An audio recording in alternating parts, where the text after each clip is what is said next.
Students, उम्मीद करती हूँ कि आप सब खैरियत से होंगे।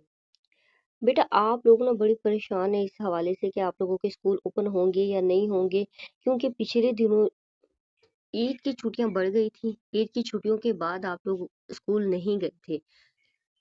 इसके अलावा एक नोटिफिकेशन भी जारी किया गया था कि आप लोगों के स्कूल 15 अप्रैल तक बंद रहेंगे। अब स्टूडेंट्स परेशान हैं, पेरेंट्स परेशान है कि क्या आप लोगों के स्कूल्स ओपन होंगे या नहीं होंगे, क्या आप लोगों की डेट बढ़ गई है स्कूल जाने की। तो बेटा, आप लोगों को इस वीडियो में हम अपडेट करेंगे। आप लोगों ने वीडियो को लाइक करना है, चैनल को भी सब्सक्राइब करना है। उसके साथ ही जो स्टूडेंट्स एग्जाम्स दे रहे हैं उनके लिए भी दुआ करते हैं कि अल्लाह ताला आप लोगों को कामयाब करे।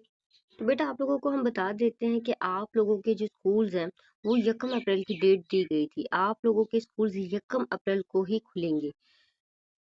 कल की डेट में आप लोगों के लिए राणा सिकंदर हयात खान ने एक मीटिंग जारी की गई थी। उस मीटिंग में उन्होंने बाकायदा कहा था कि आप लोगों के स्कूल्स 1 अप्रैल से ओपन हो जाएंगे। उसके अलावा कोई और सरगर्मी नहीं होगी। जैसा कि आप लोगों को सोशल मीडिया पर मुख्तलिफ वीडियोस में अब बताया जा रहा है कि आप लोगों की टाइमिंग चेंज हो गई है, और ये भी बताया गया है कि आप लोगों की ऑनलाइन क्लासेस होगी। ये सब फेक है। तो बेटा, इन वीडियोस पर आप लोगों ने यकीन नहीं करना। हम आप लोगों को वही अपडेट देते हैं जो हतमी होती है, और रूटीन के मुताबिक आप लोगों के स्कूल्स ओपन होंगे।